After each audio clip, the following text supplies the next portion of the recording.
¿Qué tal, amigos? Muy bienvenidos una semana más a Tu Dinero Nunca Duerme, ya lo saben, el primer programa de cultura financiera de la Radio Generalista Española.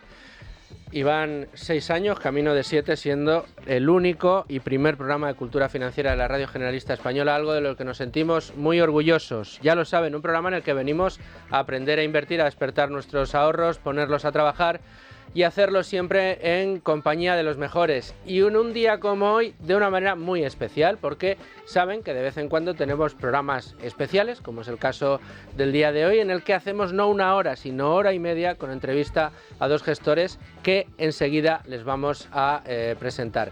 Pero en primer lugar, saludo a Domingo Soriano. ¿Cómo estás, Domingo? ¿Qué tal, Luis Fernando? Bien, muy contento. Un programa especial de Tu Dinero Nunca Duerme. Siempre nos quejamos de que solo tenemos una hora y hoy tenemos hora y media, pues mejor que mejor. Luis Alberto Iglesias, Luigi, ¿cómo estás? Muy bien, encantado. No, encantado yo de tenerte aquí. Luigi, el que nunca falla. Hoy tampoco falla. Manuel Llamas, ¿cómo estás? ¿Qué tal? Yo fallo a veces, pero bueno, aquí estoy. Bueno, alguna vez, pero como vas ahí en la trinchera todas las mañanas de los fines de semana, esta mañana ahí dando cera, como siempre, ¿eh? No pues paras. sí, hombre, yo creo que tiempo para aburrirse no hay. No hay. Enhorabuena, de verdad, tienes un exitazo y un programa redondo el que haces cada fin de semana. Y cuando me llevas a mí, más redondo todavía. Esto es broma. Cuando ibas a domingo sí que es de verdad redondo. Bueno, programa importante que tenemos por delante. Voy a hacer las recomendaciones muy rápido para que no se nos pase mucho el tiempo. La primera de ellas, bueno, es que esta daría ganas de detenerse, ¿verdad? Hombre, nuestro clasiquísimo. Es el Reserva Marqués de Riscal. Además han cambiado este año el formato y el modelo, le han hecho un rediseño, y han quitado la malla de oro, que era muy característica, estaba muy bien, pero por lo visto por temas regulatorios en algunos mercados tenían que quitarla y se la han quitado en esta ocasión. Pero queda hasta más bonita, fíjate lo que te digo. Me gusta más. Y aquí le han dejado este detalle. El detalle, sí. Con malla o sin malla, yo ya tengo reservada un... Marqués de Riscal. Hombre, reservado para Navidad. Para Navidad tengo varias reservadas ya. Un vinazo, un vino extraordinario, muy bueno. Un DDT, déjate de tonterías. Ya te lo he dicho. Siempre este es el vino que no falla. El vino, a mí por ejemplo, ahora que la gente en Navidad, para cada momento un vino de Marqués de Riscal, pues yo digo, esa comida navideña que os vais a reunir muchos en casa, 20, 25 personas, que es habitual, y dices, un vino que les guste a todos, un vino que a los clásicos y a los modernos, pues ese, el Marqués de Riscal Reserva, ¡pum!, cumple, no es que cumpla, es que bueno, excelente siempre. Y te hacen la ola en casa. Hombre. Cuando ven que pone el Marqués de Riscal, dicen, hombre, no me ha cogido el más barato de la estantería y me ha puesto un vino de los buenos. Y esa idea de mucha gente reunida, cada uno con sus peculiaridades, pues todas las peculiaridades las cubre Marqués de Riscal. Bueno, es el gran clásico de Marqués de Riscal, se encuentra en prácticamente todos los lineales españoles. Buenísimo vino, y además de una bodega, ¿qué podemos decir de la bodega Marqués de Riscal? Que ha conseguido el premio a la mejor bodega y viñedo de 2024. Bueno, pues oye, además la cosecha de 2020 es una gran cosecha, la de 2020 de Marqués de Riscal. Bueno, pues este vino que nos va a acompañar hoy todo el programa, ya que tenemos un programa especial, lo vamos a poner aquí y que lo cojan bien las cámaras. Más recomendaciones. Luigi, desde Value School, ¿qué nos recomendáis? Tenemos una revista de libros, muchas personas que siguen el programa quizá no lo sepan, pero desde hace ya años publicamos de forma variable números donde un gestor de inversiones profesional nos recomienda sus libros preferidos o una selección de ellos. Se incluye literatura, ensayo y por supuesto libros de inversión. Bueno, pues acabamos de publicar hace un par de semanas, además esto es gratuito, un número de un amigo nuestro, de Luis Torras. Tenemos la biblioteca de Luis Torras. Un abrazo para Luis Torras. Donde Luis en PDF nos recomienda pues una selección, bueno, es que extraordinaria de libros, muchos, porque es un ávido lector, y estos documentos se descargan de forma gratuita, como digo, desde la página web de Value School en la sección de librería. Hay que buscar la biblioteca del inversor y aparte del número de Luis tenemos de Rafa Ortega, de Javier Ruiz, de Dani Tello, un montón de ellos, cada uno con su estilo personal. Son fantásticos en Navidad. Si uno busca recomendaciones para regalar o regalarse, no hay mejor fuente. Bueno, pues ahí queda esa recomendación. Manolo. ¿Quieres invertir en oro?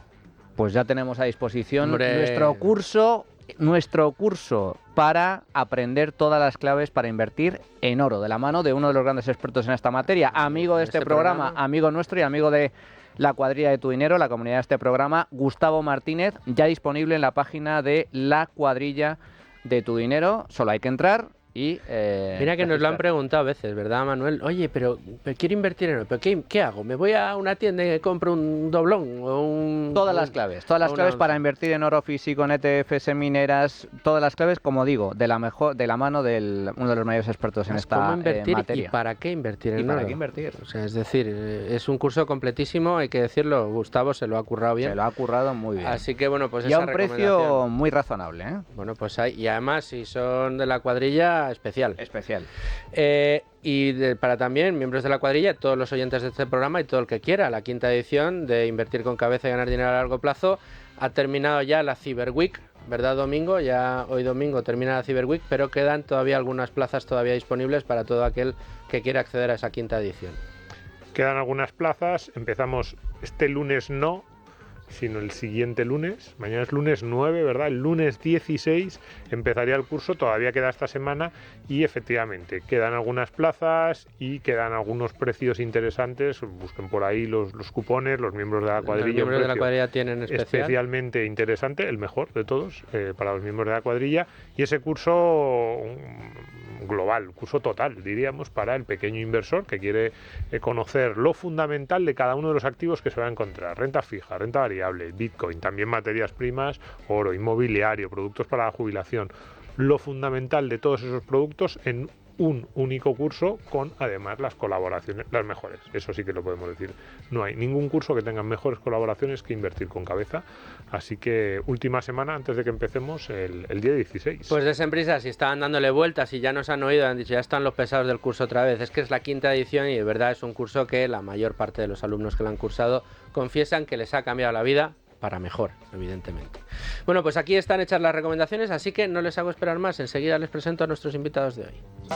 Bueno, y estamos ya en tiempo de entrevista y les voy a presentar a nuestro invitado de hoy. Él es Tacho Arrimadas, ustedes le conocen, es responsable de desarrollo de negocio de Santa Lucía AM, Santa Lucía Asset Management, la gestora de activos del Grupo Santa Lucía. Tacho, muy bienvenido a Tu Dinero Nunca Duerme, un gusto tenerte siempre en estos programas especiales que hacemos este año y además con novedades, porque esta semana habéis presentado previsiones para el año. ¿Qué tal, Luis Fernando? Encantado de estar aquí con vosotros otra vez. Y sí, hemos presentado previsiones. Bueno, era el momento, noviembre, diciembre, y esto que se llama el Outlook, las perspectivas para 2025, nuestra visión de la macro y de los mercados. Bueno, pues prepárate porque tenemos preparado aquí la batería de preguntas. Pero como siempre, la primera de ellas viene desde Value School, Luigi. Pues estupendo, Tacho. Vamos a explicar de qué va el documento, a quién lo dirigís, es decir, si es quizá para inversores profesionales o institucionales o un ahorrador de los que escuchan y ven el programa puede encontrar información de provecho. Entonces, ¿cuál es el destinatario del documento y qué tipo de información le proporcionáis? Entiendo que es un documento gratuito al que se accede desde la página web, etcétera. Sí, por supuesto, es un documento gratuito, lo pueden encontrar potenciales inversores, por supuesto, en la página web, y a los clientes se lo solemos enviar por correo electrónico. Es un documento, la verdad es que de sencilla lectura. Intentamos, lógicamente, aquí intentas agradar, intentas tocar todos los palos, pero desde luego para el cliente minorista es de fácil lectura y de fácil comprensión, y yo creo que para el institucional también le deja, pues le da bastante color, ¿no?, acerca de cuál es nuestra visión, la visión de nuestros gestores acerca de la macro y de los mercados, por supuesto. Un poco para todos. ¿De la macro en Estados Unidos o en Europa o...? Macro global. En este documento yo siempre digo que somos patriotas para pagar impuestos, ¿no?, pero no lo somos para invertir, y que de hecho cada vez estamos más convencidos de que invertir de forma global es una forma estupenda de diversificar y de mitigar riesgos. Así que no nos parecería lógico no hablar de Europa, no hablar de Estados Unidos, sino hablar de China, que no dejan de ser los 3 pilares que mueven básicamente los mercados financieros, ¿no? Estamos en una época, Tacho, en la que hacer perspectivas casi podríamos decir que es un deporte de riesgo. O sea, no es fácil tratar de averiguar un poco por dónde se van a mover los mercados. Los riesgos inflacionistas están ahí, también está ahí una situación en Estados Unidos un poco incierta con una nueva administración. Es verdad que es una administración comandada por alguien que ya conocemos, que ya ha dirigido los destinos de Estados Unidos en el pasado, pero que ha cogido un cariz diferente en esta ocasión, con gestores importantes que dentro de lo que es la macro de Estados Unidos son muy importantes. No en vano, pues pinta bien. No sé cómo va a seguir, pero hay muchas cosas dentro de la administración americana y en lo que nos están dibujando que pinta muy bien, lo cual puede hacer que cambien algunas de las previsiones que había hacia Estados Unidos. Con todo esto, quiero decir que a mí se me antoja muy complicado ver qué senda va a coger la macro en el futuro. ¿Qué es lo que están viendo los analistas? Lo que estamos viendo, y creo que aquí sí que encontramos bastante consenso, porque como bien decís, ¿no? Al final hacer un informe de perspectivas no deja de tener no deja de tener cierto componente de que te tienes que tirar al río, ¿no?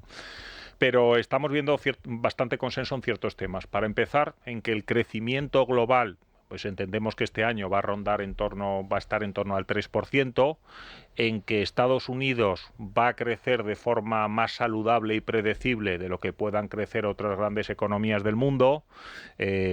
Podemos ver también que en Europa nos va a tocar sufrir este año otra vez. Vamos a estar rondando crecimientos del entorno del 1%, además con importantes divergencias, ¿no? Vamos a tener países más periféricos, como puede ser una España o una Italia, con crecimientos más saludables porque están muy sesgados a servicios, que vamos a tener países como Alemania o Francia que van a estar creciendo o decreciendo, como le puede estar pasando a Alemania ahora, y además con crisis políticas importantes. Y por irme al otro polo que decía, que me parece tan importante como es China, que en China vamos a tener crecimientos del entorno del 5%, que no son crecimientos saludables teniendo en cuenta que hablamos de China, ¿no? Que siempre se esperan crecimientos más altos.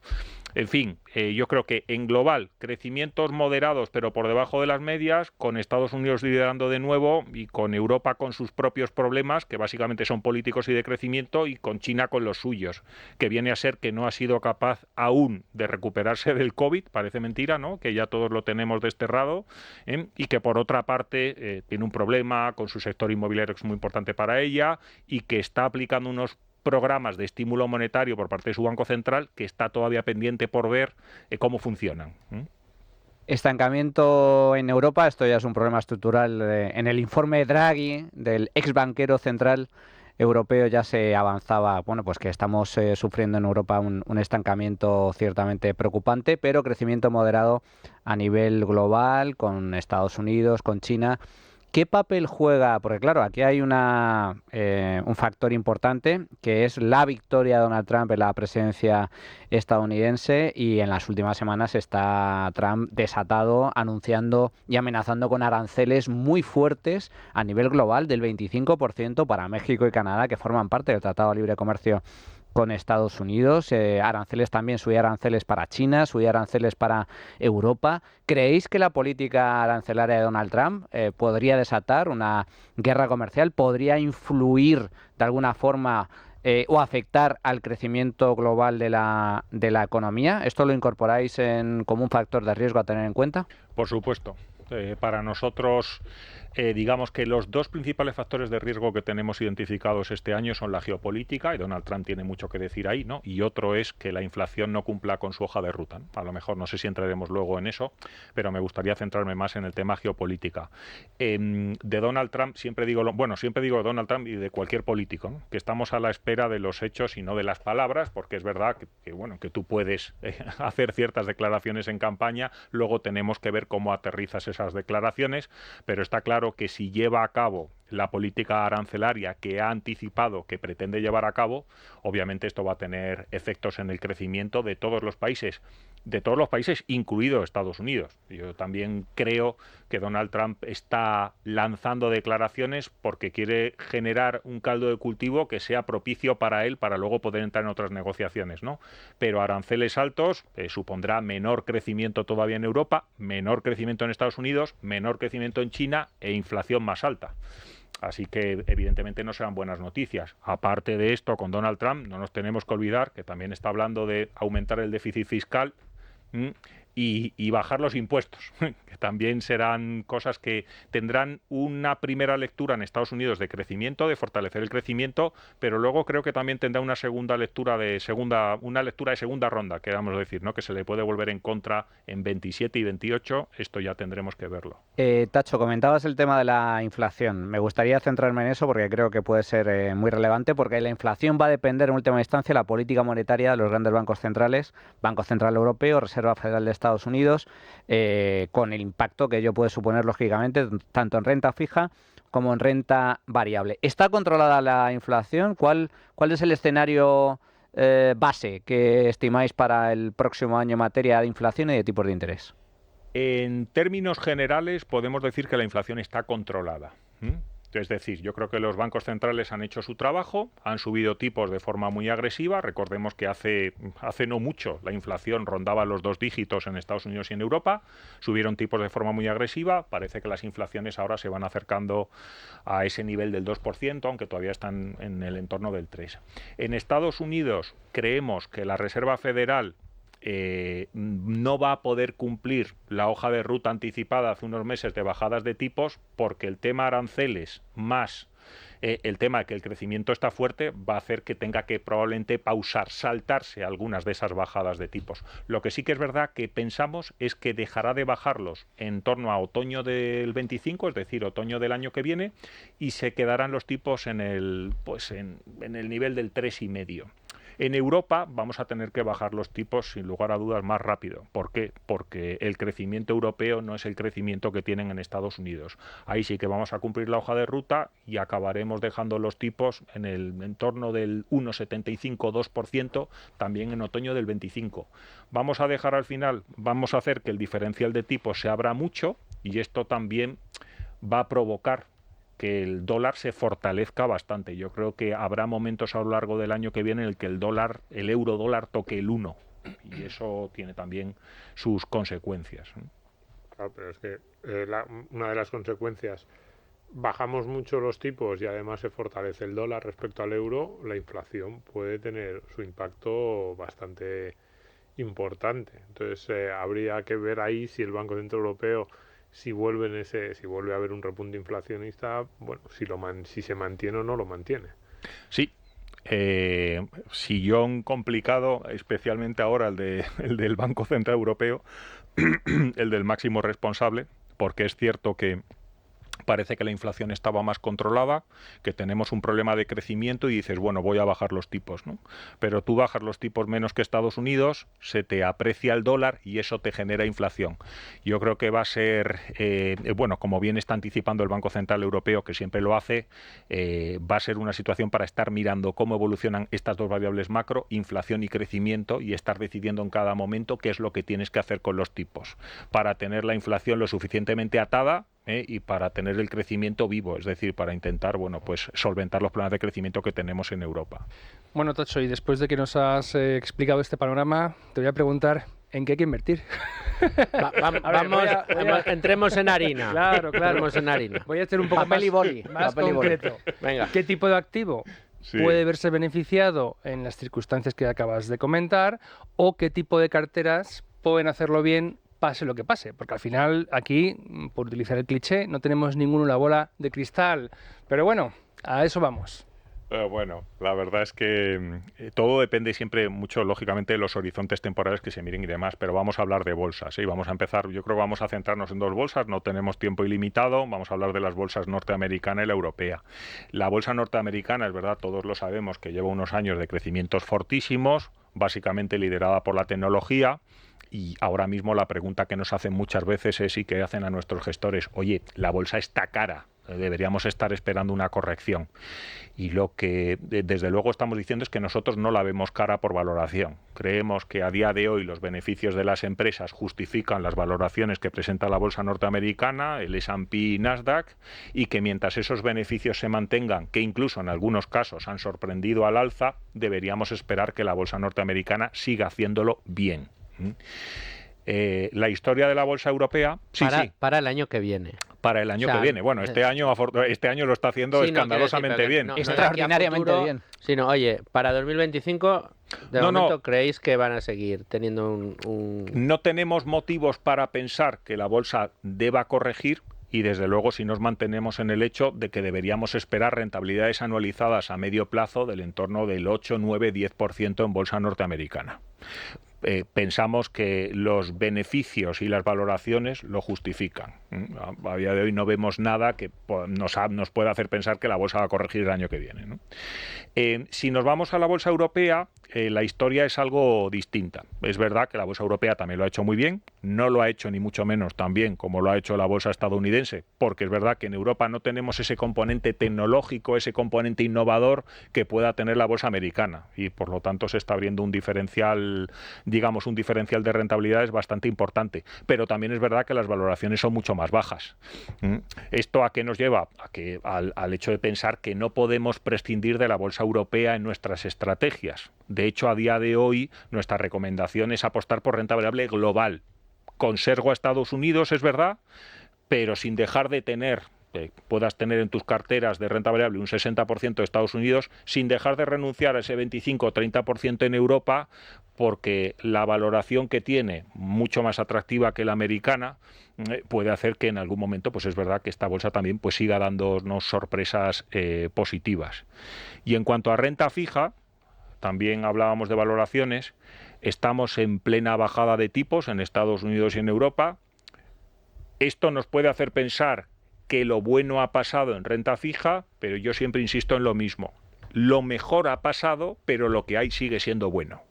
Creemos que en el año que viene, para ganar dinero, tendremos que alargar duraciones, es decir, ya no va a valer lo de las letras del Tesoro ni comprar deuda a 2 años, nos vamos a tener que ir a comprar deuda a 4 a 5 años, nos seguirá valiendo la deuda pública, algunas, seguimos teniendo confianza en Italia, nos sigue gustando por valoración, y habrá que buscar también crédito, habrá que buscar crédito corporativo, pero sí que creemos que hay crédito corporativo, cierta deuda pública, a plazo de 4 o 5 años vamos a seguir viendo valor en retornos del 3-4% en las carteras de renta fija. Interesante esto que comentas, Tacho, de la bolsa norteamericana, porque es cierto que una vez más el consenso, al menos en los últimos meses, daban por hecho una corrección fuerte de la bolsa norteamericana. Goldman Sachs sacó un está informe muy diciendo cara, que 3% de rentabilidad los próximos el S&P 5 500 ha llegado a su tope, a partir de ahora pincha, va a haber corrección o va a haber subidas muchísimo más moderadas. Sin embargo, a mí es que lo del consenso nunca me ha gustado. Entonces, yo, la verdad, también veo que puede dar sorpresas positivas. Entiendo además, y esto me gustaría que incidieras un poco en ello, en vuestra visión al respecto, las tecnológicas siguen fuertes, pero las tecnológicas siguen fuertes porque siguen registrando unos resultados absolutamente extraordinarios. Y si a ello se le suma la revolución de la inteligencia artificial y se le suma que Trump, de la mano de Elon Musk, también apunta a que va a haber medidas positivas en materia regulatoria, digamos que el panorama a nivel general para la bolsa norteamericana liderada por estas tecnológicas sigue siendo positivo, entonces. Totalmente. Al final es que tenemos como la tecnología cada vez está más entreverada en otros muchos sectores productivos. Y yo creo que hay muchas compañías que cada vez ofrecen nuevas soluciones, compañías tecnológicas, quiero decir, que llegan a otros sectores, les ofrecen nuevas soluciones para trabajar más, para ser más eficientes, para hacer las cosas mejor, y esto quiere decir que la tecnología cada vez está más metida en todo. Yo creo que esto no se nos escapa a nadie, lo vivimos en nuestras vidas personales y profesionales, y por ese motivo creo que todavía hay compañías tecnológicas que a día de hoy ya tienen una cuota de mercado importante, pero van a seguir haciendo nuevos descubrimientos, van a estar más metidas en otros sectores, van a tener más influencia, van a seguir creciendo. No vemos burbuja ahora mismo en este sector. Creemos que las valoraciones están justificadas y que por lo tanto la tecnología cada vez tendrá más peso. Estados Unidos es una región que favorece la tecnología, ya sabemos lo que se dice siempre, ¿no? Que Estados Unidos innova, China copia y Europa regula, y entonces lo cierto es que por ese motivo pensamos que seguirá liderando porque tiene mucho peso tecnológico. Esto también nos lleva a otra cosa, cada vez los índices están más impregnados de tecnología. Yo creo que como sigamos así, muchos índices van a ser inversión temática, tecnológica, y esto también nos lo tenemos que hacer mirar. Sí, bueno, nos lo tenemos que hacer mirar. Pero coincido con el análisis que hacéis. La sensación es que Estados Unidos no solo tiene todos los mimbres para seguir creciendo, sino que además de aquellas economías donde se podría llegar a esperar que hubiera cierta competencia por querer traerse las grandes empresas, por apostar por la innovación, digamos, por coger ese relevo de vanguardia a nivel mundial, desde luego en Europa hemos tirado la toalla, nos hemos dedicado a darnos tiros en el pie, a fastidiar a la industria, al sector energético, al automovilístico, todos aquellos sectores donde podríamos llegar a ser punteros, pues parece que hemos desistido de serlo, además de mantener un conflicto bélico a las puertas de Europa, que eso también desgasta, y China, que como bien dices, pues parece que no termina de arrancar y tiene que lidiar con sus propios problemas. Por lo tanto, es verdad que en Estados Unidos se sigue viendo una pujanza muy importante. Dentro de vuestras estrategias en renta variable, ¿tenéis mucha exposición a Estados Unidos? ¿La vais a seguir manteniendo? Tenemos un fondo temático que invierte en renta variable norteamericana, que es el Santa Lucía Renta Variable Estados Unidos cubierto, lo tenemos cubierto a euro en este caso. Tenemos dos fondos de renta variable globales, Santa Lucía Quality Acciones, que invierten en empresas Quality, yo creo que se ha hablado mucho de Quality en el 2024, y tenemos otro fondo que es Santa Lucía Renta Variable Internacional, que de nuevo es un fondo global. ¿Cuánto puede pesar Estados Unidos en un fondo global de Santa Lucía? Bueno, pues un fondo global, quiero decir, de renta variable pura y dura, ¿no? Pues en torno a un 60, 65, 70% en función del momento. Como digo, por la parte del quality, no porque tengamos que tener ese peso, sino porque ahora mismo las empresas de calidad que hemos identificado tienen ese peso en Estados Unidos, y por la parte del renta variable internacional, bueno, pues sí que es verdad que yo creo que tienen su benchmark estar próximo a pesos pues en torno a ese porcentaje, en un 60%. Creo que a día de hoy invertir en renta variable global, a día de hoy siempre, pero a día de hoy es más todavía, invertir en renta variable global implica tener una exposición directa fuerte a Estados Unidos. Oye, ¿y España cómo lo veis? El IBEX 35, solo por mirar índices, no digo yo que España sea un sitio en el que se hagan las cosas especialmente bien, y menos últimamente, donde parece que lo que hacemos es exportar inversiones, o al menos no recibirlas, ahuyentarlas. Espantar, era lo que quería decir, no exportar, espantar inversiones. Pero, dicho lo cual, esta semana, no sé si estaba el IBEX 35, estaba en un más 17% en el año, en lo que llevamos de año. Que joder, un más 17% es una rentabilidad para un índice como el español nada desdeñable. ¿Qué veis en España? ¿Tenéis dentro de vuestro Outlook, tenéis algo destacado en España o no? Pues la verdad es que el Outlook es un documento ciertamente limitado en extensión, quiero decir. No entramos a hacer análisis por países porque, como digo, cuando uno invierte, en nuestro caso, tu campo de juego es global. En España, además, siempre digo que en nuestra opinión el IBEX es un índice bastante limitado, que bueno, está muy influenciado por ciertos sectores pocos. A veces lo ves, oye, el IBEX ha subido un 17, un 37%, ¿no? Da igual el número del que hablemos. Y dices, qué bien le va a la economía española, ¿no? Yo creo que el IBEX precisamente no es un índice representativo de la economía española, tiene mucho peso en pocos sectores, y este año le ha ido estupendamente bien. Yo creo que el financiero ha tirado mucho, y es un índice al final muy contaminado por eso. Le va a acabar pasando, con esto que hablamos muchas veces de índices contaminados, solo digo que el S&P a día de hoy la tecnología ya pesa un 30, que tengamos cuidado. Siempre hemos puesto como ejemplo al S&P como índice representativo de multitud de sectores con 500 compañías y tal, cuidado que empieza a pesar, ¿no? Exactamente. Y en la discusión grandes, pequeñas empresas, ¿os posicionáis? ¿Cómo lo veis? Parece que las grandes están tirando mucho los índices en los últimos años. Y también es verdad que, bueno, pues decías antes que veías justificada la valoración. Es una buena discusión, pero están caras. O sea, desde luego baratas no están. Las grandes y los grandes índices. Y hay quienes están diciendo en las pequeñas podemos encontrar oportunidades. ¿Cómo lo veis vosotros? Pues fíjate que nosotros no es que hable de compañías grandes, hablamos de compañías líderes, que por lo general una compañía cuando es líder es grande, como segunda derivada, ¿no? Y pensamos que las compañías líderes en las que invertimos van a seguir siendo líderes, porque es uno de sus valores. Y por lo tanto, como he dicho antes, no las vemos caras. Las compañías que tenemos en cartera es verdad que pueden haber subido mucho, pero seguimos sin verlas caras. Creemos que tienen posiciones de liderazgo, muchas veces tienen posiciones de cuasi monopolio en el mercado, y pensamos que pueden seguir, mejorando sus resultados y por lo tanto subiendo en precio. Esto no quiere decir que no pueda haber compañías o que todo este segmento de las small caps, ¿no?, de las compañías pequeñas, no pueda haber ciertos nichos de valor. Pero centrándonos más en cuál es nuestra apuesta, que suele ser mucho por compañías quality, que suelen ser compañías con sesgo a ser de gran capitalización, por supuesto que no las vemos caras. Es que seguimos invertidos en ellas porque seguimos viendo que tienen potencial. Tacho, ¿y cuáles son los principales riesgos de los que prevenís al lector, posible inversor, al que se dirige el informe?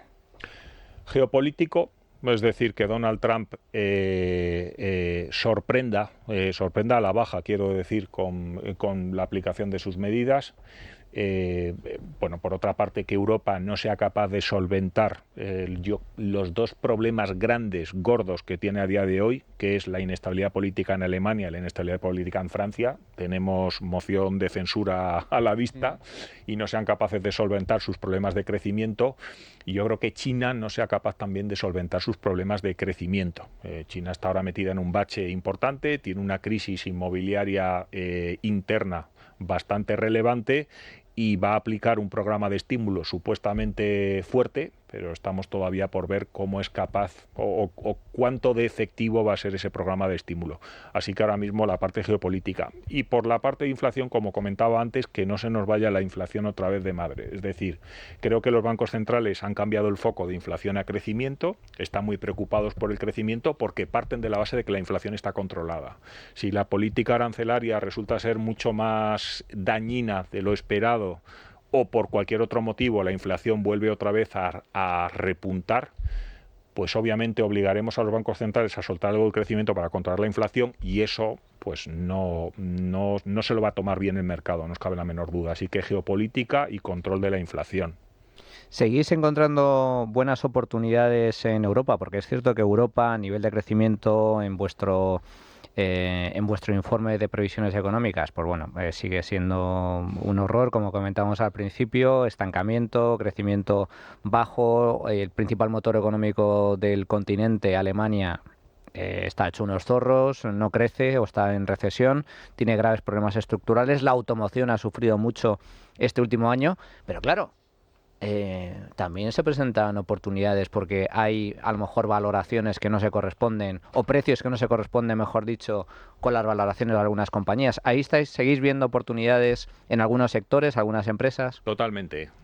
Al igual que tenemos un fondo de calidad global, Santa Lucía Quality Acciones, tenemos un fondo de calidad europeo, Santa Lucía Quality Acciones Europeas. Y el mercado europeo al final no deja de ser grande, tiene muchos sectores, como bien dices, habrá compañías más sólidas que otras, habrá compañías con planes de negocio que nos atraigan más y con valoraciones también que nos puedan atraer más. Así que yo creo que obviamente el mercado europeo de renta variable no está tan boyante como el americano, pero por supuesto que hay oportunidades, porque no olvidemos que al final Europa no deja de ser una región enorme y no aspiramos a tener 15.000 compañías en una cartera, aspiramos a tener 30, 40 compañías y desde luego que hay compañías en las que encontramos valor en el medio plazo.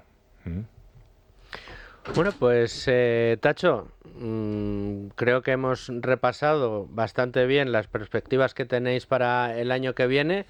Tendremos que estar aquí viendo a ver si se cumplen o no, así que espero que igual que has venido hoy, vengas otros días para ir diciendo, no, pues mira, aquí lo que dijimos en renta variable se va cumpliendo, lo que decíamos en renta fija también. En cualquier caso, muchas gracias también a la firma por el esfuerzo que hacéis a la hora de querer analizar un poco cuáles son las tendencias internacionales y ver cómo impactan dentro de los distintos activos a los que todos los inversores tenemos acceso y bueno, y querer compartirlo siempre con los oyentes de Tu Dinero Nunca Duerme. Un placer y, por supuesto, muchas veces más me veréis. Pues aquí estaremos para recibirte. Tacho Arrimadas, de Santa Lucía Asset Management, su director responsable de desarrollo de negocio. Muchísimas gracias. Gracias a vosotros. Esta Navidad no se quede sin la cesta de Libertad Digital y Es Radio. Por solo 295 euros, IVA y gastos de envío incluidos, podrá tenerla en su casa. La oferta mejora si es usted socio del Club Libertad Digital. Por 280 euros podrá disfrutar de todos estos productos. Un jamón ibérico de Guijuelo de entre 7 y 7,5 kilos. Una vela de chorizo y una vela de salchichón ibérico de Tu Jamón Directo. Una botella de vino tinto Aljibes. Una botella de cava riojano Becker Brut Chardonnay. Y una botella de vermú de garnacha artesano Gran Reserva de Bodegas Escudero, una botella de aceite de oliva virgen extra Los Aljibes, una cuña de queso artesano de oveja curado, una morcilla de Burgos de Soto Palacios de Morcillas Águeda, un saquito de garbanzos de Pedrosillo de Legumbres Montes, una tableta de turrón artesanal de Gijona y una torta imperial de Alicante de Primitivo Rovira e Hijos y una mini mermelada de vino tinto. No espere más y reserve la suya en el 984 1028. Unidades limitadas. Recuerde, 984 1028. Solo 295 euros. 280 para socios del Club Libertad Digital. Llame ya. 984 1028. Oferta válida hasta agotar existencias. IVA y gastos de envío incluidos para Península y Baleares. Otros destinos consultar. ¿Estás harto de bajas rentabilidades? ¿No quieres seguir pagando altas comisiones? Traspasa tus fondos de inversión a Finicens y podrás obtener una mayor rentabilidad. Más información en el 910-483-004 y en finicens.com. Finicens, especialistas en inversión pasiva. Esta Navidad, regala el auténtico sabor de la tradición con Julián Martín. Sorprende a tus seres queridos con nuestros embutidos y jamones ibéricos, con más de 90 años de historia, calidad, tradición y cercanía en cada bocado. Celebra estas fiestas con la mejor relación calidad-precio en productos ibéricos. Visítanos en julianmartin.es, en El Corte Inglés o pídelo en tu tienda gourmet favorita. Bueno, y en este programa especial ya nos acompañan en el estudio el presidente del grupo Tesis, César Sala. César, muy bienvenido. ¿Primera vez en Tu Dinero Nunca Duerme? Bueno, os veo por YouTube y os escucho. O sea, eres de la familia. Soy de la familia. Pero hoy desde este lado. Exactamente. Hoy aquí sentado en la mesa. Impresionante, la verdad. Bueno, pues yo siempre digo lo mismo a los que venís la primera vez. Será la primera, pero no la última. Muy agradecido. Esperemos que no sea la única vez que todo estéis un honor. aquí. Te acompaña Antonio Fernández, director de inversiones y asesor de Tesis Internacional, del grupo Tesis Internacional. Muy bienvenido también a ti, Muchas aquí gracias. a la mesa de Tu Dinero Nunca Duerme. Una mesa de debate en el que hoy pues queremos que nos acerquéis un poco vuestra historia, la historia del grupo Tesis, que me parece muy interesante cómo se gesta y cómo se pone en marcha, y luego que nos remangarnos en harina. Muy bien, ¿A dónde muy bien. os gusta invertir? ¿Cuál es vuestro estilo? ¿Dónde encontráis las principales oportunidades y qué desempeño estáis teniendo, ¿no?, con este producto? Pero yo aquí tengo una tradición y manda, y es que la primera pregunta la tiene Luigi siempre. Bueno, pero yo como ya las has preguntado tú, esas preguntas obligatorias de introducción, te voy a pedir un comodín. Siendo el director, déjame que alguna vez... Lo que te has dicho, que lo responda César, y luego voy yo, me reservo la segunda y se la lanzo a Antonio, ¿te parece? Venga, hecho. Venga, adelante, César. Nada, nosotros nacemos al mundo de la inversión por una necesidad. O sea, yo soy empresario desde el año 93, soy ingeniero de caminos y decidí hacer lo que sabía hacer, que era construir.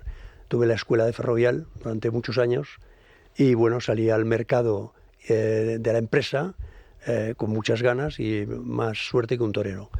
Entonces, desde entonces han pasado muchas cosas y se ha ido convirtiendo la necesidad de inversión en auténtica necesidad, porque si las cosas van bien, se genera más liquidez que ideas.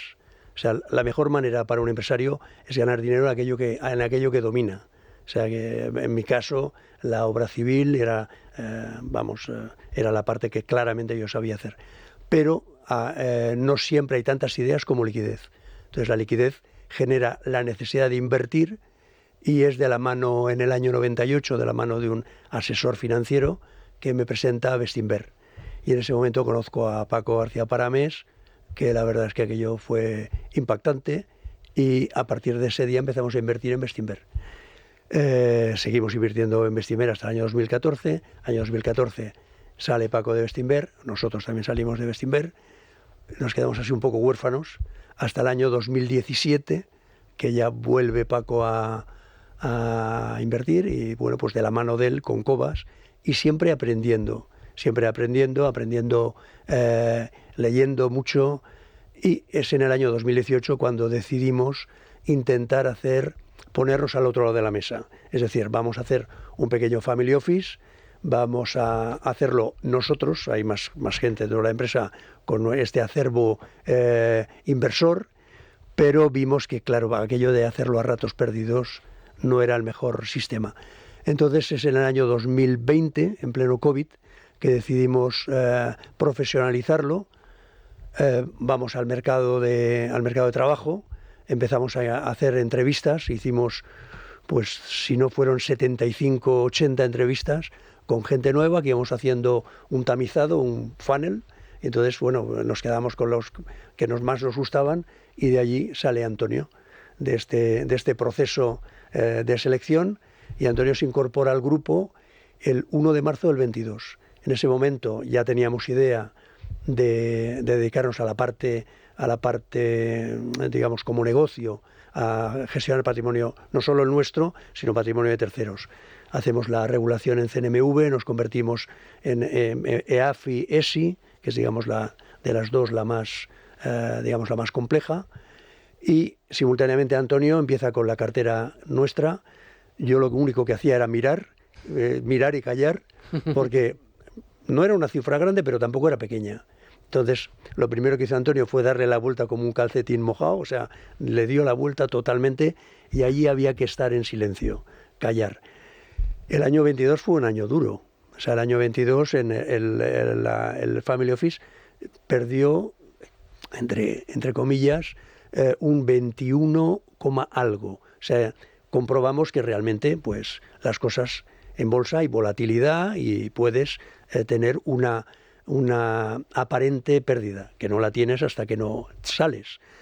Llega el año 2023, en octubre ya mandamos la documentación a CNMV, y en 2023 suceden muchas cosas. Lo primero que sucede es que aquello explota de manera violenta. Esto se lo he copiado la frase a Paco. Las empresas a veces suben de manera violenta. Pues subieron de manera violenta todas. Y bueno, pues oye, iba bien. Mientras tanto, CNMV nos iba pidiendo cada vez más documentación, hasta que en mayo del 23 nos regulan como EAF. Seleccionamos a una gestora, miramos 5, de ellos seleccionamos una que era, digamos, la parte administrativa de nuestro trabajo, que es Andbank, y el 20 de septiembre del 23 lanzamos el fondo Tesis Internacional, del que somos los principales promotores, inversores, porque bueno, lo primero que había que demostrar es que si creemos en lo que hacemos, pues había que dar un paso al frente, ¿no? Y bueno, aquí y es donde yo ya me callo y está arrancado el tema. Bueno, qué bonito la historia. Es una historia muy bonita. No es la primera historia que conocemos de estas características. Family Office, familia de empresarios que gestionan su patrimonio, montan una gestora, en vuestro caso un fondo de la mano de Andbank, donde además hay algo muy importante que nosotros defendemos mucho, que es la alineación de intereses. Estáis gestionando vuestro propio dinero junto con el de vuestros partícipes. Entremos en cartera. Tesis Internacional. Este fondo en concreto se comercializa desde, estáis comentando, si no recuerdo mal, septiembre del 23. La rentabilidad obtenida hasta el momento, por lo que estaba viendo, es espectacular, un 55% desde inicio, desde septiembre del 23. ¿Cuál es la filosofía de inversión que estáis aplicando en esta cartera, Antonio? Bueno, la filosofía, al final vamos a ir allí donde creemos que hay valor. Es decir, no queremos etiquetas, aunque sí que existe cierto sesgo hacia la calidad. Es decir, si yo veo valor, por ejemplo, en una empresa que se puede denominar Value Investing, independientemente de que el fondo parezca de calidad, porque la mayoría hoy en día están en calidad, voy a ir allí. Es decir, voy a buscar valor donde lo haya. En cualquier caso, sí que mi sesgo es hacia calidad. Es decir, yo prefiero una empresa que tenga cierta calidad, que me dé ciertas garantías, antes que comprar una empresa, por ejemplo, muy barata, pero que por su calidad, pues en un futuro pueda enfrentar más problemas, puede haber más incertidumbre o puede haber cosas que yo como inversor pues me generan pues dudas. Entonces es un poco esa la filosofía. Dentro de la calidad, pues buscamos compañías que sean escalables, es decir, que dentro de 5 o 10 años vayan a ser más grandes de lo que son hoy en día, que tengan posición financiera sólida, el 60% de la cartera tiene caja neta, que tengan free cash flow positivo y de manera creciente, es decir, la mayoría de las empresas de tesis crecen y generan ya free cash flow positivo y de manera creciente y creciente fuertemente. Y luego el precio, que es fundamental, porque claro, de nada sirve tener la mejor compañía del mundo si sobrepagas por ella. Es decir, hay ejemplos como el de Microsoft en el año 2000, el que alguien que comprara esa compañía en el pico de la burbuja estuvo 16 años con su inversión en negativo. Luego pasaron esos 16 años y el inversor ha ganado dinero, pero 16 años por debajo, pues no lo queremos para nuestros partícipes. Entonces, al final, buscamos compañía. En general, buscamos en todos sitios, es verdad que el sesgo es hacia la calidad, y buscamos comprar bien de precio. O sea, que tenéis, podríamos decir, un estilo que podríamos decir que tiene muchas cosas en común con el value investing, desde luego no con el deep value, por lo que estabas diciendo, y con un sesgo importante hacia empresas sólidas con garantías contrastadas y con calidad contrastada. Pero de momento, dentro de lo que es vuestra filosofía de inversión, aparta el deep value, esto no lo que es. O sea, esas colillas de Graham, eso no os fumáis los últimos pitillos, estos que decía Benjamin Graham. Eso que los que tienen el corazón a prueba de bombas, es verdad. Ahí, esos los hay muchos. No, los hay muchos y oye, que les va bien también. No te puede ir muy bien. Probablemente son a lo mejor los que pueden conseguir las mayores oportunidades, pero hay que tener mucho corazón y estómago, sobre todo, para aguantar. Porque yo estaba viendo vuestra cartera, la que aparece en Morningstar, no tenéis que darnos los detalles, aunque si nos los queréis dar, nosotros siempre encantados. Pero las posiciones más relevantes a finales de junio del 24, me está dando ahora mismo Morningstar, Amazon, Meta, Microsoft, Alphabet, algunas de las empresas más grandes del mundo. Pero no están todas. Es decir, empezamos a leer esa cartera y están varias de esas 7 magníficas, pero hay algunas de las 7 magníficas que por lo menos en las 10 primeras posiciones no están. ¿Por qué estas sí? ¿Por qué no las otras? Aunque a lo mejor las otras están en la cartera con un peso menor, porque aquí solo vienen las 10 primeras posiciones. ¿Y qué creéis que podéis vosotros aportar en estas empresas que son tan grandes y que todos los inversores las conocen? ¿Qué es lo que vosotros veis diferente para decir creemos que sigue siendo una buena apuesta pues por Amazon, Meta o Microsoft? Vale. Bueno, las empresas en las que estamos en cartera ya son empresas que tienen certidumbre, digamos. Hay otras que no están, tipo Nvidia o tipo Tesla, que por ejemplo descuentan muchas más expectativas de las que nosotros queremos pagar. Es decir, nosotros estamos dispuestos a pagar por un crecimiento futuro, pero un crecimiento que pensemos que puede ser razonable que se dé. Es decir, igual me pierdo oportunidades no invirtiendo en Tesla y no invirtiendo en Nvidia, pero me gusta más lo que tengo. Pues, por ejemplo, Amazon, con el negocio publicitario creciendo al 19%, con el negocio de Prime creciendo al 19% y 180 millones de suscriptores, con el negocio de Amazon Web Service creciendo también a doble dígito, con el negocio del e-commerce. O sea, son compañías que ya de por sí generan mucha caja, que son ciertas hoy en día. Entonces yo pago por esa certidumbre y por algo de expectativas a futuro, pero expectativas controladas. En el resto existen esas expectativas, pero son más desmedidas, en mi opinión. Luego, ¿qué aportamos en esas compañías que no puede aportar alguien más? Bueno, pues, esto lo comentaba con César, invertimos en Meta, con el Family Office, pues prácticamente en mínimos del año 2022, creo que fue, estaba en torno de $100 por acción.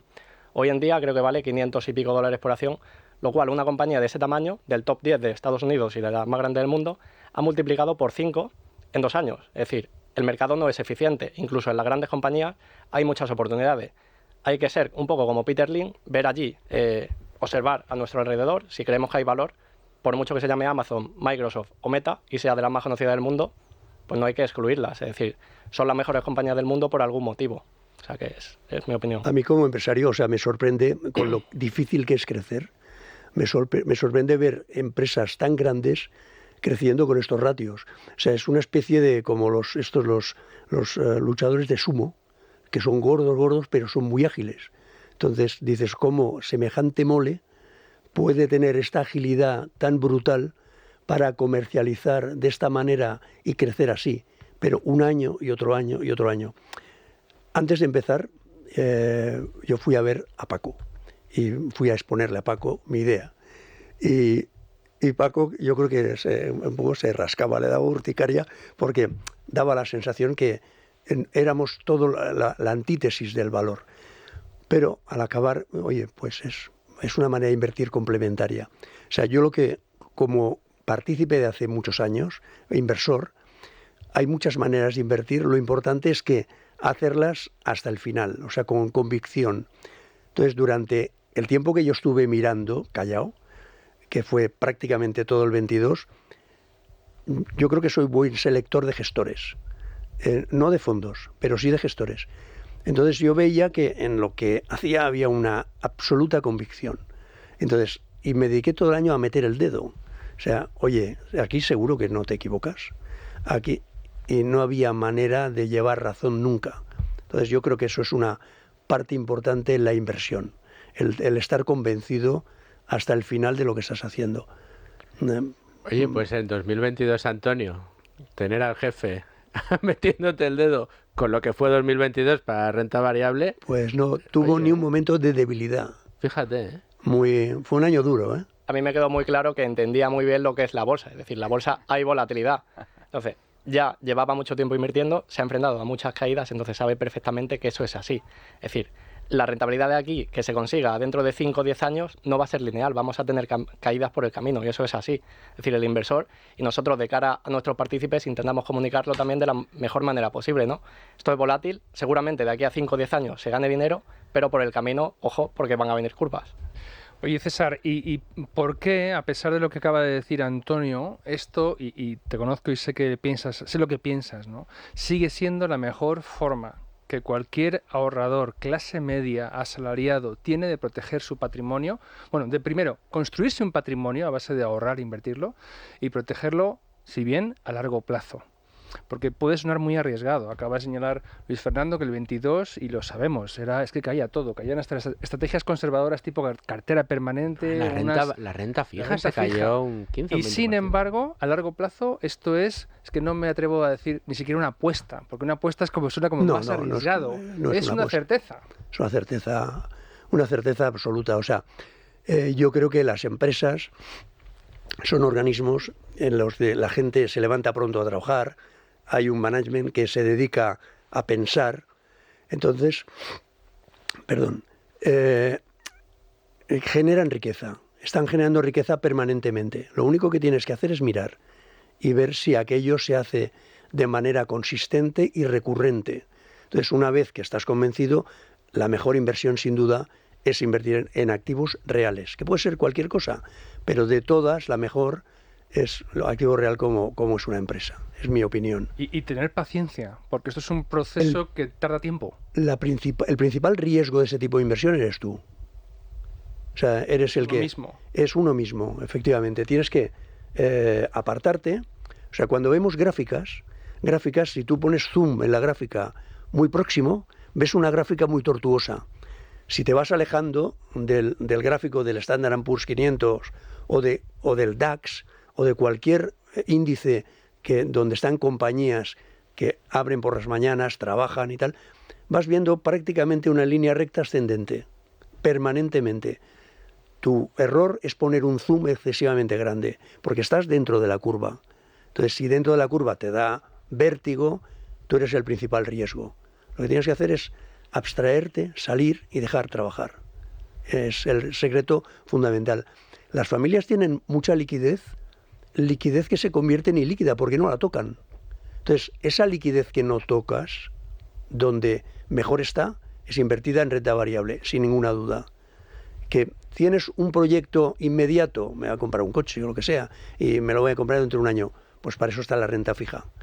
Pero la renta variable, para esa iliquidez permanente que tienen tanto familias como empresas. Hay muchas empresas familiares que tienen permanentemente liquidez, permanentemente. Pues esa liquidez, dale no tengas tanto coste de oportunidad como tienes.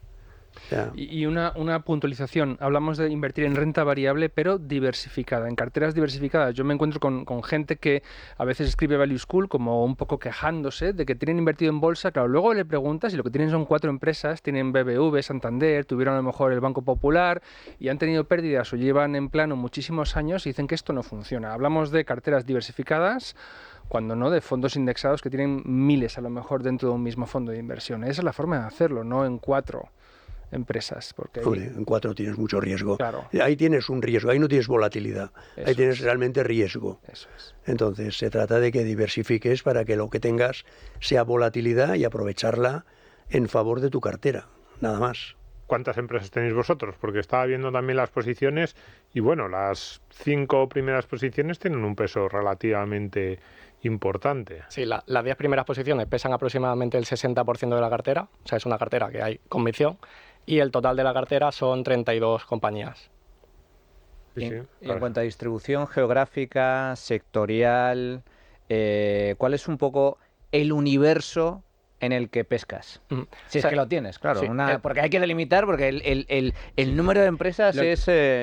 La pregunta que subyace es: ¿y cuáles otras estáis mirando ahí para esperar a que entren en precio? Eso también. El universo es todo el mundo, el fondo es internacional, pero es verdad que hay cierto sesgo hacia Estados Unidos. Es decir, en Estados Unidos, y se ha visto los últimos años, hay mayor seguridad jurídica, hay una diferente cultura en las compañías, pues teniendo todo el mundo, donde están las mejores, en mi opinión, están allí. Entonces, no tenemos un criterio de decir voy a invertir en calidad, pero si existiendo ese sesgo y pudiendo elegir, pues elijo las mejores. Y si las mejores están allí, pues voy allí. Entonces, actualmente, aunque no buscamos una distribución en concreto, el 85% de la cartera está en Estados Unidos, 5% Europa y el resto está en Canadá. Canadá, o sea, en Asia no tenéis nada, cero sesgo hacia Asia. No, porque Asia al final es un mercado que no conozco bien y es un mercado en el que pueden pasar muchas cosas. Como por ejemplo con Alibaba, cuando echaron al CEO, a Jack Ma, pues son cosas que pueden pasar del día a la noche y te pilla por sorpresa y no sabes muy bien cómo reaccionar. Entonces yo como inversor siempre busco certidumbre a buen precio. Entonces eso ahora mismo me lo ofrece Estados Unidos y algunas compañías, en concreto en Europa y Canadá. Comentaba Domingo cartera, 32 posiciones, las 10 primeras posiciones con un peso del 60% de la cartera, algunas tecnológicas. Corrígeme si me equivoco, pero vuestra principal posición ahora mismo es Amazon. ¿Por qué Amazon? Explícanos un poco tu tesis de inversión. Sí. Bueno, Amazon, si haces la suma de parte de cada uno de sus negocios, pues al final tiene potencial, en mi opinión, para conseguir doble dígito de rentabilidad, que es lo que buscamos con el fondo. Entonces, Amazon tiene varios negocios que son increíbles, en mi opinión, y únicos, como son el e-commerce, donde todavía es un negocio que está creciendo a doble dígito, y donde pues tiene prácticamente, o sea, un no monopolio, pero tiene una posición muy dominante, tanto en Estados Unidos y Europa. O sea, es una posición súper dominante que es muy difícil competir. Cualquier empresa no puede competir con Amazon. De hecho, ya se asocian y venden con Amazon. O sea, que al final es un win-win, tanto para otras empresas más pequeñitas que venden sus productos a través del marketplace y para Amazon. Luego, aparte, Amazon, y con lo que realmente ha ganado dinero, es con Amazon Web Service, que es su negocio en la nube. Eso al final es prácticamente un REIT, es decir, son infraestructura que ofrecen cálculo y computación, digamos, para que otras empresas, digamos, que alquilen ese servicio. Entonces Amazon recibe un dinero por ofrecer ese servicio y cada cierto tiempo, por generar nuevos recursos, pues va cobrando más. Entonces, no solo gana porque cada vez ofrece más potencia de cálculo, sino que también gana porque cada vez ofrece mayores precios. Entonces, ese negocio creció al 19% el año pasado. Y ese es el principal de los negocios de Amazon a día de hoy. Es con el que gana más dinero porque es el que mayor margen tiene. Es decir, el e-commerce tiene menos margen. La nube tiene más margen y luego tiene más publicidad, como más negocios como son la publicidad, que también crece al 19%, y esos son márgenes también altísimos, porque claro, en el marketplace pones un anuncio, buscas un producto, pones un anuncio y te sale ese producto, pues eso es dinero gratis por usar su plataforma. Es decir, el margen de ahí es muy, muy alto. Ese negocio genera alrededor de 50 billions y crece también al 19%. Entonces, es una máquina de generar caja. Luego, por otro lado, está Amazon Prime. Es decir, Amazon Prime, pues el modelo de suscripción, cada año, cada mes, vas cobrando una suscripción y cada año van aumentando el precio, seguramente un poquito más que la inflación. Entonces, si aumentas, consigues nuevos suscriptores y subes precios, pues es un negocio que crece también al 19%. Entonces, la suma de todas esas partes, pues da una muy buena rentabilidad y luego da también tranquilidad a una empresa como Amazon para hacerle frente realmente, pues tiene unas ventajas competitivas enormes. Oye, Antonio, ¿y Amazon como productora de series y de cine, porque ha tenido fracasos bastante sonados, ¿no? ¿Eso no te preocupa? Son inversiones millonarias, series que a lo mejor no funcionan lo bien que se esperaba y son pinchazos gordos. Sí. Bueno, Amazon, como compañía tecnológica, al final invierte mucho no solo en producción para complementar su servicio Prime, donde puede tener fracasos, evidentemente, también habrá algún acierto, pero al final es un conjunto de servicios que Amazon quiere poner ahí para que el usuario pague. Es decir, a lo mejor no es el mejor servicio de modelo de suscripción, igual está Netflix o HBO que pueden ser mejores, pero Amazon tienes eso, que bueno, puede haber algún fracaso, pero tienes otros servicios como los envíos gratuitos, como otra serie de servicios. Entonces, hay más allá de que un solo fracaso, porque las empresas a medida que pasa el tiempo siempre tienen fracasos. Y más una tecnológica que invierte en I+D y muchas cosas que intentan investigar no salen. Es decir, al final hay una inversión que no siempre tiene retorno, pero con que una tenga el retorno suficiente ya es suficiente. César, es que me quedo con una cosa que comentabas antes, pero me siento muy identificado contigo en dos cosas que has dicho que comparto al 100%. Yo tampoco selecciono compañías, yo selecciono gestores y además mi mayor enemigo soy yo mismo, que esa es la clave. Ahí me tengo que vigilar mucho a mí mismo. A la hora de seleccionar un gestor, por tu experiencia y demás, ¿cuáles son las principales características que debe tener un buen gestor? Y especialmente en materia de inversión en compañías, ¿qué importancia tiene el equipo directivo de una empresa a la hora de invertir? Porque en muchos casos el futuro del negocio depende también del dueño, del fundador y del equipo directivo que esté al frente. ¿Qué peso, qué importancia le das al equipo directivo de las empresas y qué buscas o cuáles son, desde tu punto de vista, las características básicas que debe tener un buen gestor? A ver, cuando yo conocía al primer gestor que yo conocía, es la historia rápida. Teníamos en el grupo CIOPSA, que es una participada, teníamos un exceso de caja y teníamos un asesor que no hacía nada y yo lo llamé, oye, o corto el contrato o me ayudas, ¿no? Entonces me llevó a ver una serie de gestoras y eran mis primeros gestores conocidos. Al primero no le entendí nada de lo que me contó. Al segundo, lo mejor que tenía un champán estupendo. Y el tercero fue Paco. Y oye, yo entendía todo, porque esto de comprar barato lo que luego creo que vale más, y todas las historias me sonaban a empresa. O sea, yo ya llevaba, en ese momento tenía 39, llevaba 5 años de empresario y yo sabía que la caja era lo crítico. O sea, quiero decir que la contabilidad, y este año ganamos tanto bien y la caja, como todas las historias iban por la caja, oye, pues al salir con quien iba, que también se llamaba Paco, oye Paco, ya lo tengo claro, ya nos podemos ir. Y a partir de ese día seleccioné no a Bestinver, sino a Paco, ¿vale? Cuando Paco estuvo 2 años de periodo de no competencia, tuve la suerte de conocer a 2 gestores. A uno ya lo conocía, que era Álvaro Guzmán. A Fernando lo conocía menos, pero conocía a Iván Martín. A Iván Martín de la mano de Blanca Hernández. De Magallanes. Y también me produjo la misma sensación de entender exactamente por qué se metía en donde se metía. Entonces, si yo lo podía entender, me parece razonable. O sea, cuando no lo entiendo, entonces soy incapaz de meterme allí. O sea, quizás por esto es por lo que me cuesta más el capital riesgo, porque las tesis me cuestan más de entender, aunque de un año, desde el 2018, estoy también aprendiendo capital riesgo. Me cuesta más, pero también estamos allí. Y respecto de los equipos de personal, soy empresario. O sea, hay una frase de Warren Buffett que dice que en la vida del empresario tienes 4 o 5 casillas para rellenar. Bueno, pues yo creo que esta es mi última casilla. Ya he rellenado otras 4, esta debe ser la 5ª.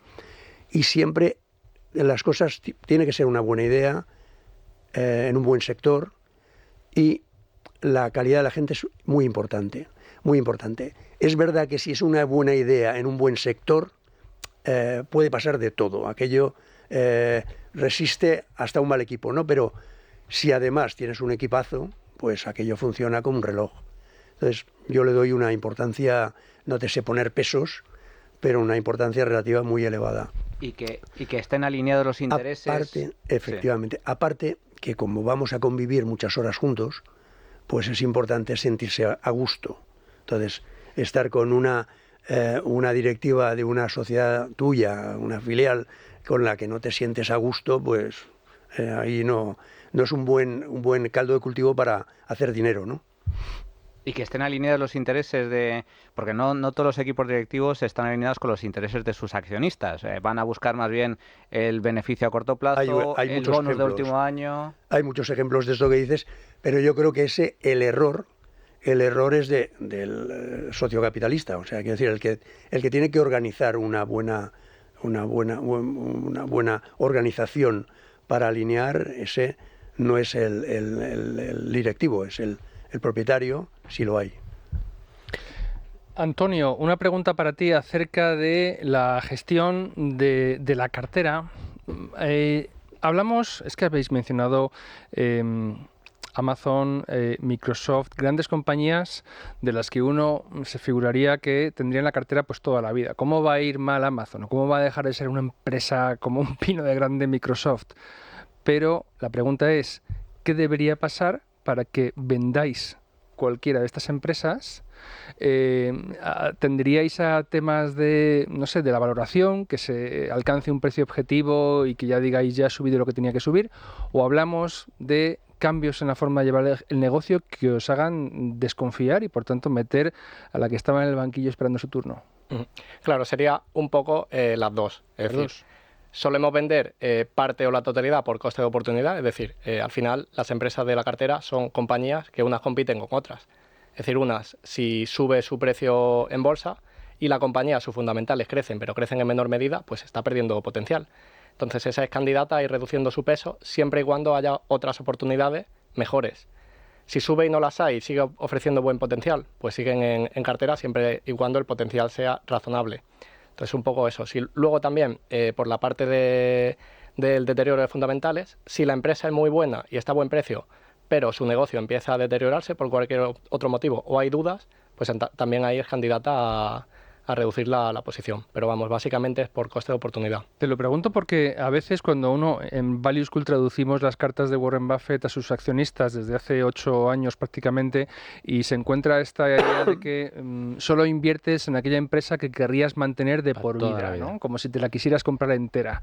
Ese buy and hold, ese comprar y mantener a rajatabla, ¿qué opinas tú? Porque luego la realidad de los gestores es que no lo soléis hacer. Tenéis mucha convicción, pero estáis dispuestos a deshaceros de la inversión si es que hay otra mejor, aunque sean, insisto, empresas de primerísimo nivel como las que estamos nombrando. Sí. O sea, a mí personalmente me gusta comprar compañías que yo me podría echar a dormir 10 años y sé que seguirían ahí y valdrían mucho más. Es el tipo de compañías que a mí me gusta.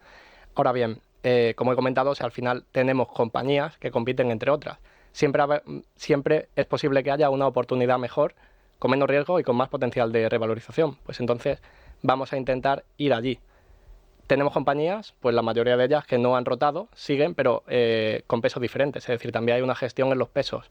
A veces una compañía puede estar al 8% de peso, pues porque ha subido mucho en bolsa y hay opciones mejores y empiezan a ser complementarias, pues la podemos bajar al 6, al 5, al 4 y subir otras más. O sea, al final también hay una gestión activa. Dentro de lo cual, yo soy muy partidario del buy and hold, pero yo tampoco lo llevo a rajatabla si veo oportunidades mejores. Claro, aquí en lograr encontrar otras oportunidades con mayor potencial entra lo que decía ahora Luigi, ¿no? El banquillo. ¿Cuáles son esas compañías que os gustan, que no veis que pueda ganar a ninguna de las que todavía tenéis en cartera, pero que en un momento determinado pueden hacerlo y pueden pasar a formar parte de la cartera? ¿Tenéis mucho banquillo? Primera pregunta. Segunda, ¿cómo las elegís? O sea, ¿qué tiene que tener una empresa para que el asesor y director de inversiones de Tesis se fije en ella y si no la mete en el equipo titular, la coloque en el banquillo? Bueno, pues lo que tiene que tener la empresa es eso, que genere caja, mucha caja, una posición financiera sólida, que sea escalable y lo de que en 10 años, pues con una alta probabilidad, valga más. Es decir, como diría Warren Buffett, regla número 1, no perder dinero, regla número 2, no olvidarse de la 1. Entonces sería un poco lo que miramos. Pero ¿a qué lagos vas a pescar? O sea, ¿dónde vas a buscar esas compañías? ¿Las que más brillan en el mercado porque crees que son las que más calidad tienen? ¿Compañías que están muy en el bulle-bulle? No. O tus screenings, por llamarlo de una manera, son otros? Claro, buscamos ideas en todos sitios, ya sea en un screener, ya sea ideas de otros inversores que miramos y a ver si tiene sentido o no, ya sea, como diría Peter Lynn, por la propia observación.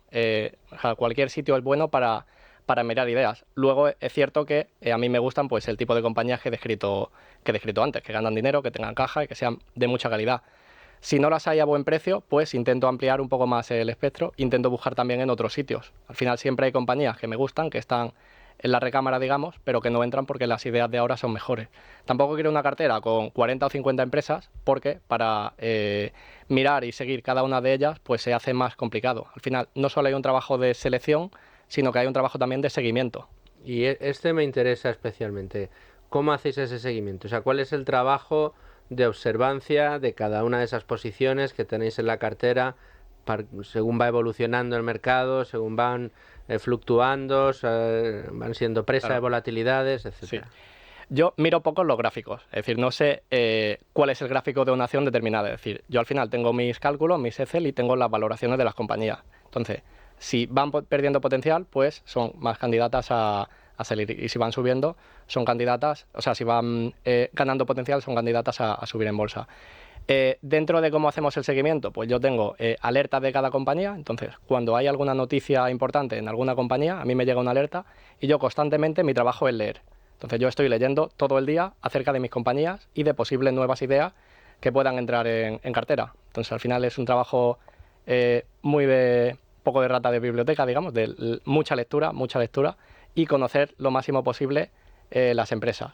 Luego también las empresas, aparte de las noticias que van saliendo periódicamente, están obligadas a presentar sus estados financieros. Entonces ahí es información nueva y muy válida para ver cómo está la compañía. En cualquier caso, un estado financiero de un trimestre, para mí como inversor a largo plazo, pues bueno, si una compañía tiene un trimestre malo, pues tampoco pasa nada si nada ha cambiado en la base del negocio. Es decir, al final miramos a largo plazo. Hablas, Antonio, de largo plazo. ¿Para ti qué es largo plazo? Porque aquí hay mucho debate también al respecto sobre el largo plazo. Sí, largo plazo es que a la compañía le dé tiempo de ganar dinero de verdad. Es decir, un año, pues a la compañía ha tenido un año de beneficios que han podido ser mayores o menores.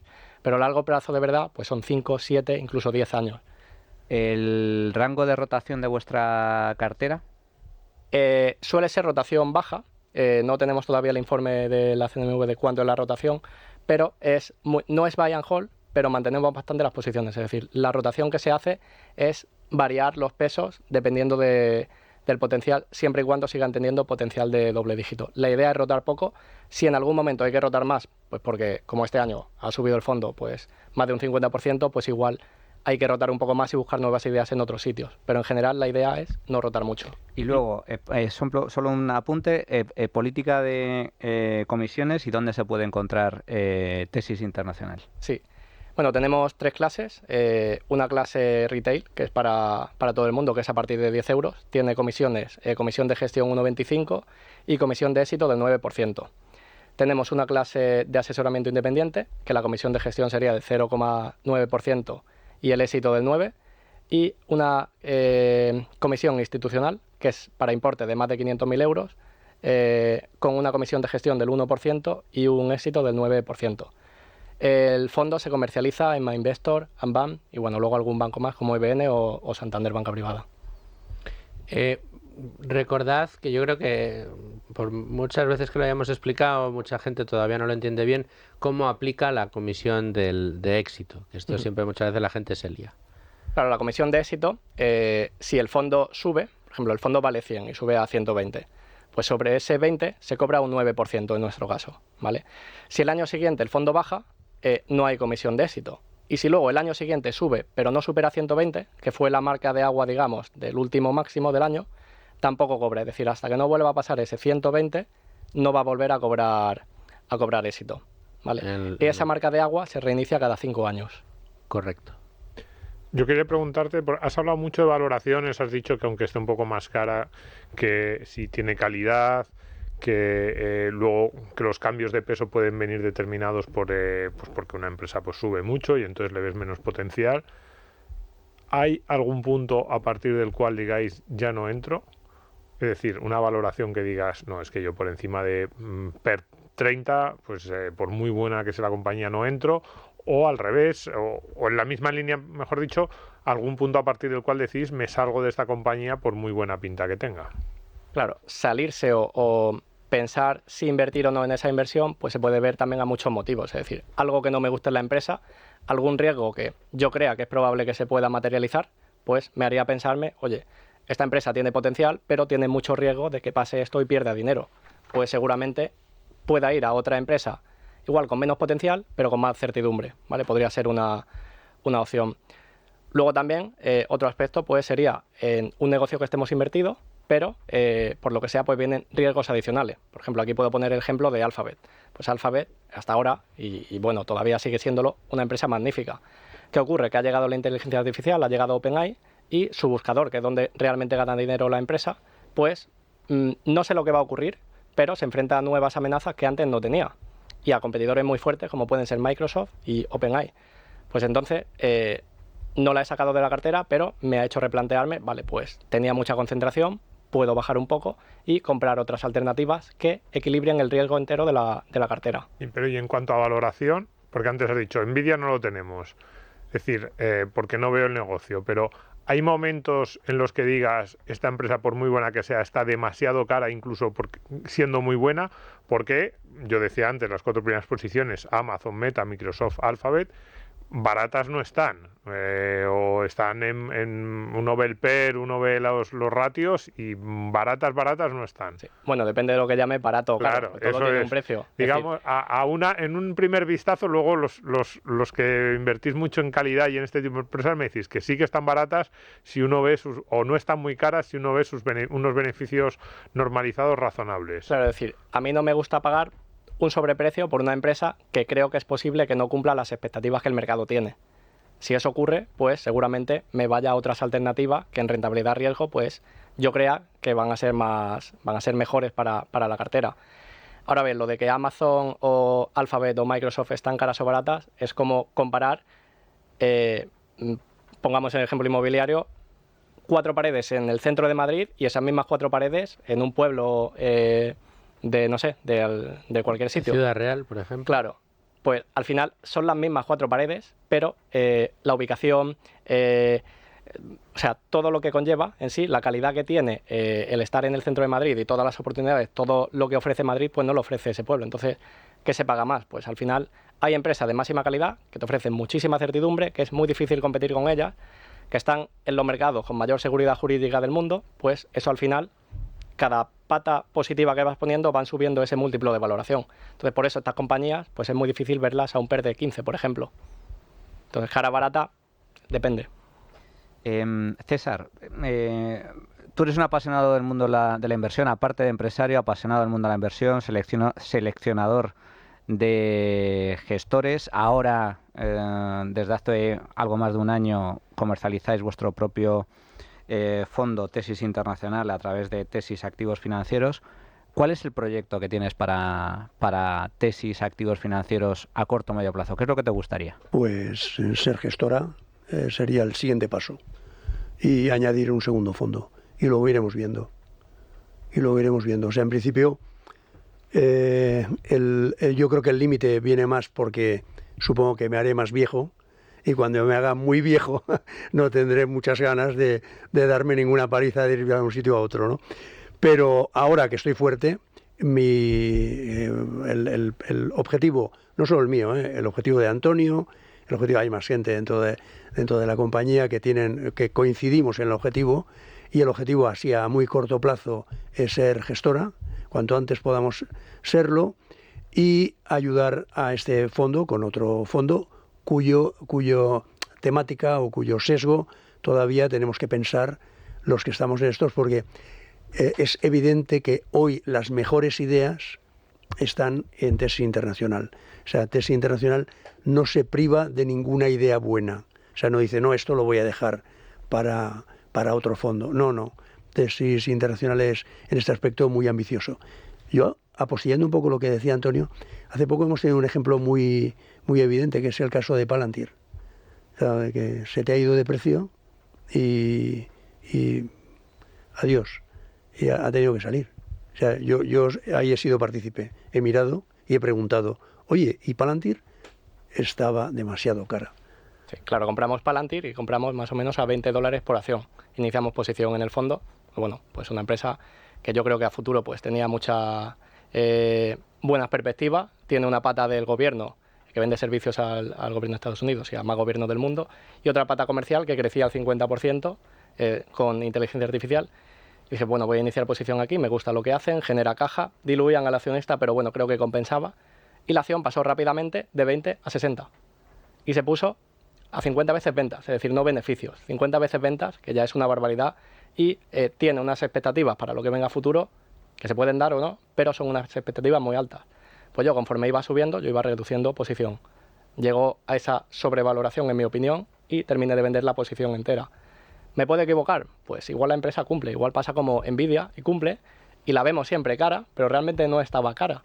Entonces, al final, es un juego de expectativas, es decir, hay que pagar por esas expectativas, las crees, no las crees, tienes mejores oportunidades, pues vas a ir donde la rentabilidad-riesgo pues va a ser mejor. En este caso ya el riesgo empezaba a ser alto. Hay un ejemplo paradigmático que es el caso de L'Oréal. L'Oréal en el año 1973 tenía un PER de 280. El que invirtiera en L'Oréal en 1973 y vendiera en 2019 había multiplicado por 23 veces su inversión, con una TIR del entorno de un 7%. ¿Estaba cara L'Oréal en ese momento? Pues seguramente no. O, por ejemplo, el paradigma del valor. Warren Buffett, cuando compra Coca-Cola, no compra Coca-Cola, o ahora que tiene Coca-Cola, si considerase que está cara, la vendería. Y la tiene en la cartera como segunda o tercera opción. Apple, nada menos que tiene 75.000 millones de Apple. ¿Es cara o barata Apple?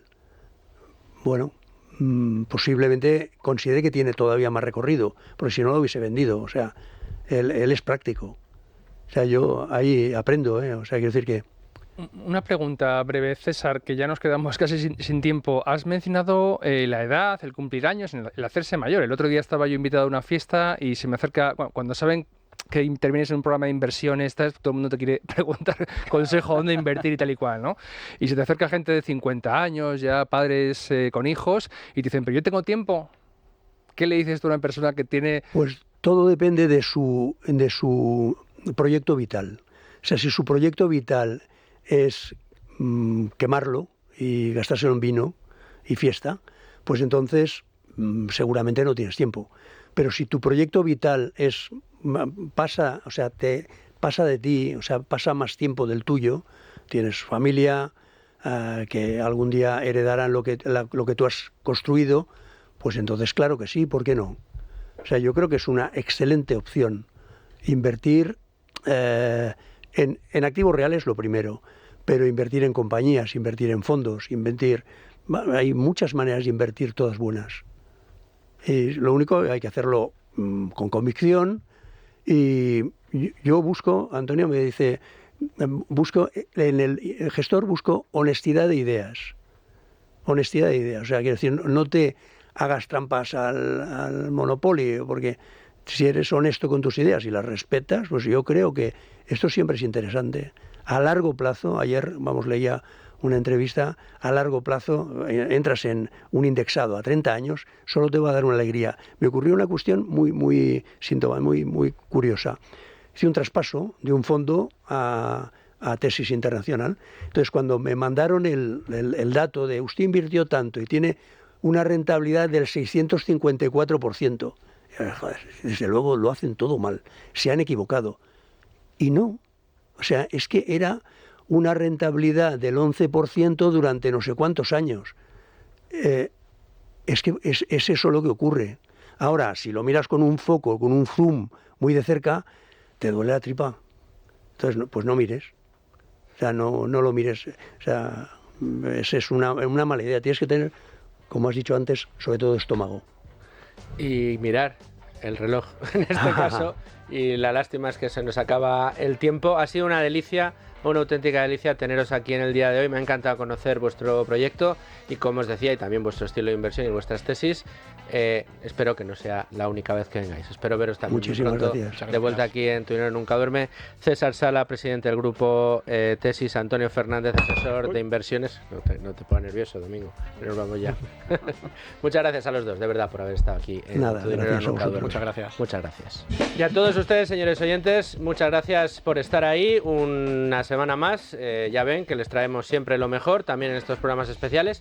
Y les espero aquí la semana que viene con asuntos seguros de su interés. Hasta entonces, sean muy felices, amigos.